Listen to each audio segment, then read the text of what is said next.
Bisa dong. Renyahnya Rice Krispies, lembutnya krim susu, dan coklat yang Bab 3557 Manusia Badut. Performa Ye Chong yang kuat membuat semua orang tercengang. Ma Wanli sudah gila, tapi Ye Chong masih memiliki sikap santai. Ma Wanli ditendang oleh Ye Chong, mengertakkan gigi dan bangkit dari tanah, sambil mengutuk, "Brengsek, kamu mencari kematian." Karena itu, mata Ma Wanli memerah dan dia menyerang Ye Chong lagi. Yang tidak diketahui Ma Wanli adalah jika Ye Chong tidak berbelas kasihan sekarang, dia akan mati sekarang. Dan serangan Ma Wanli lagi-lagi tidak ada gunanya. Ye Chong sedikit menghindar untuk menghindari serangan Ma Wanli, lalu menjatuhkan Ma Wanli ke tanah dengan satu pukulan. Saat Ma Wanli ingin bangun lagi, Ye Chong menginjak kepala Ma Wanli. Ma Wanli ini sangat suka mempermalukan orang, dan hari ini Ye Chong juga membiarkannya merasakan penghinaan. Ye Chong tersenyum dan berkata, "Hanya ini yang kamu punya?" Dan Ma Wanli terbaring di tanah. Kepalanya diinjak oleh Ye Chong, dan dia tidak bisa bangun tidak peduli seberapa keras dia berjuang. Pria yang dulunya agung dan kejam ini sekarang seperti anjing yang tenggelam, diinjak oleh Ye Chong, tanpa kekuatan untuk melawan.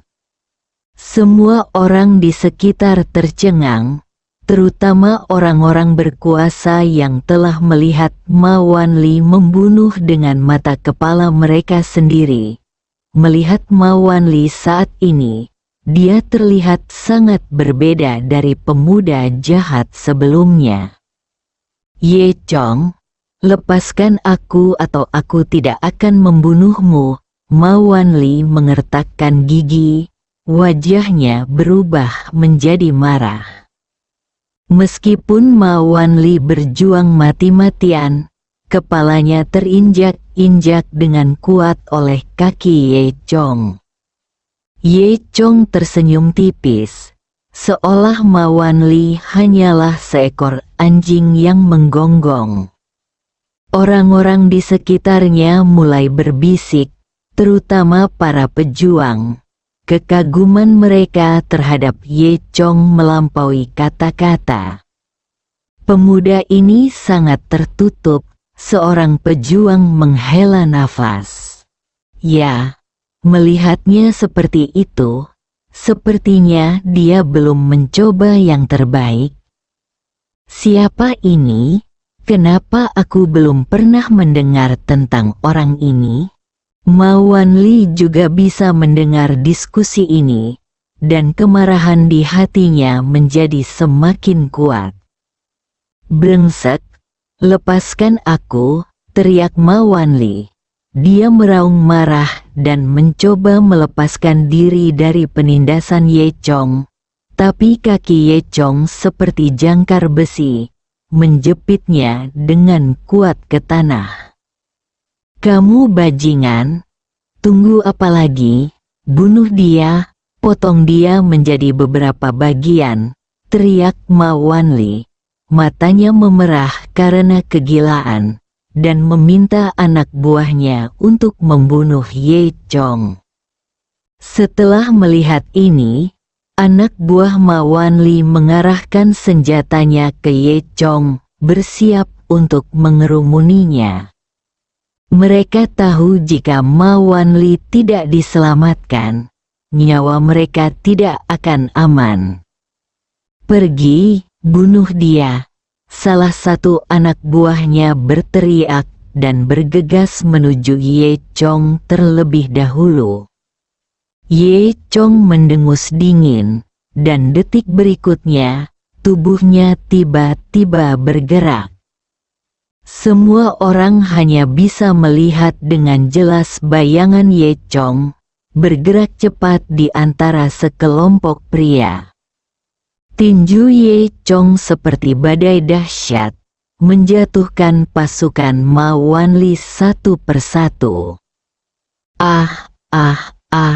Tiba-tiba, teriakan datang satu demi satu, dan dalam 10 detik, semua anak buah Ma Wanli tergeletak di tanah, mengerang kesakitan. Melihat Ye Chong lagi, setelah kembali ke tempat semula, dia masih menginjak kepala Ma Wanli, seolah tidak pernah bergerak. Ye Chong mendengus dingin. Apalagi yang bisa kamu lakukan? Wajah Ma Wanli menjadi semakin jelek. Dia belum pernah dipermalukan sebelumnya. Dia berteriak dengan marah dan marah. Ye Chong, aku harus membunuhmu. Ye Chong mencibir. Saat ini, semua orang bisa melihat betapa konyolnya ancaman Ma Wanli. Ye Chong terlalu malas untuk memperhatikan Ma Wanli lagi dan mengusir Ma Wanli seperti tumpukan sampah. Tubuh Ma Wanli melengkung di udara, lalu jatuh dengan keras ke tanah. Kamu bisa keluar. Suara Ye Chong mengandung sedikit rasa jijik. Ma Wanli berjuang untuk bangun, matanya penuh dengan kekejaman. Dia benar-benar terhina sekarang. Sebagai tuan muda kedua dari keluarga Ma, kapan dia pernah mengalami penghinaan seperti itu? Reputasi Ma Wanli benar-benar hancur, dan bahkan orang-orang berkuasa pun tidak lagi takut pada Ma Wanli. Semua orang tertawa dan tertawa, membuat Ma Wanli semakin malu.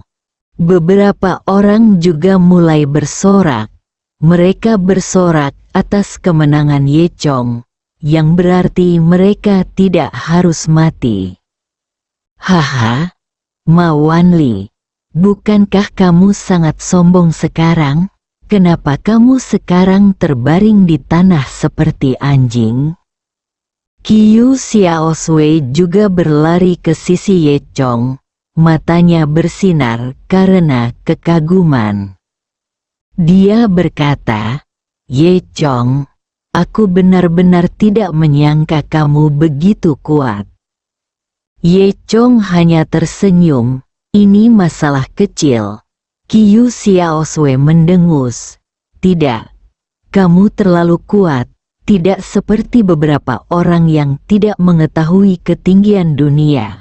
Kamu berani menjadi begitu sombong sekarang. Ma Wanli tahu bahwa Qiu Xiaoswei sedang mempermainkannya, dan apa yang dia katakan tadi seperti tamparan di wajah. Wajah Ma Wanli menjadi semakin jelek. Kali ini dia benar-benar malu. Dia menatap Ye Chong dengan ganas. Hatinya dipenuhi kebencian. Saat ini, ledakan tawa tiba-tiba datang dari kejauhan. Ada harmoni dalam tawa ini, yang terdengar sangat menakutkan. Semua orang tercengang. Tawa itu masih terdengar di langit pada awalnya.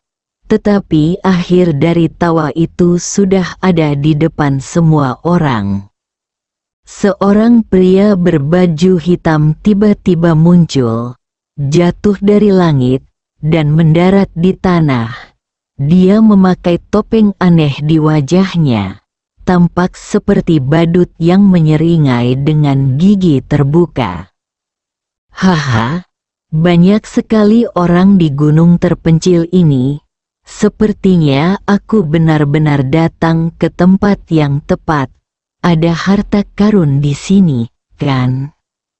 Ma Wanli memandang badut itu dan menjadi marah.